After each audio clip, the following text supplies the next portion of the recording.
رسول اللہ پر وحی کا ابتدائی دور سچائے اور پاکیزہ خوابوں سے شروع ہوا۔ جو کچھ آپ خواب میں دیکھتے وہ صبح کی روشنی کی طرح سچ ہو جاتا۔ پھر تنہائی آپ کو پسند آ گئی اور آپ گھر ہرا میں خلوت اختیار فرما لیتے۔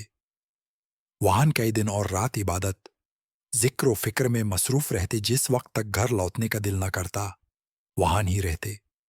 جب توشہ ختم ہوتا تو خدیجہ ترا کے پاس آتے اور پھر نیا توشہ لے کر واپس چلے جاتے۔ یہ سلسلہ اس وقت تک جاری رہا جب تک حق آپ پر نزیل نہ ہو گیا۔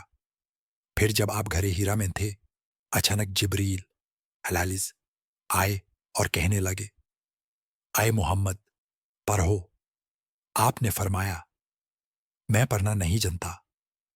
فرشتہ نے آپ کو اتنی زور سے بھینچ لیا کہ طاقت جواب دے گئی، پھر چھوڑ کر کہا، پڑھو۔ آپ نے پھر وہی جواب دیا۔ دوسری مرتبہ اور پھر تیسری مرتبہ اس نے آپ کو زور سے بھینچا، پھر کہا، پڑھو اپنے رب کے نام سے جس نے پیدا کیا، انسان کو خون کی پھتکی سے پیدا کیا۔ پڑھو، اور تمہارا رب نہایت کرم والا ہے۔ آپ اس حالت میں گھر آئے کہ دل کمپ رہا تھا۔ خدیجہ اعراض سے فرمایا، مجھے اڑا دو، مجھے اڑا دو۔ جب خوف دور ہوا تو پورا واقعہ بیان فرمایا اور کہا، مجھے اپنی جان کا ڈر لگنے لگا ہے۔ خدیجہ ایرا نے تسلی دیتے ہوئے فرمایا، اللہ کی قسم، اللہ آپ کو کبھی رسوا نہیں کرے گا۔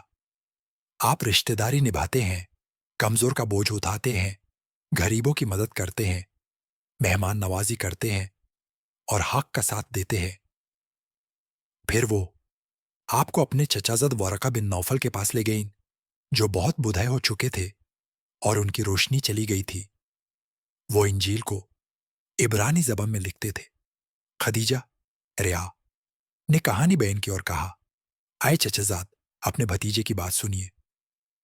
رسول اللہ نے سارا واقعہ بیان فرمایا۔ ورقہ بول اٹھائے، یہ تو وہی فرشتہ ہے جو موسیٰ آئز پر وحی لے کر آتا تھا۔ کاش میں جوان ہوتا، کاش میں اس وقت تک زندہ رہتا جب آپ کی قوم آپ کو اس شہر سے نکال دے گی۔ آپ نے حیرانی سے پوچھا، کیا وہ مجھے نکل دیں گے؟ ورقہ نے کہا، ہاں، جو بھی آپ کی طرح حق لے کر آیا لوگ اس کا دشمن بن گئے۔ کچھ ہی عرصے بعد ورقہ کا انتقال ہو گیا اور کچھ وقت تک وحی کا سلسلہ معطل رہا۔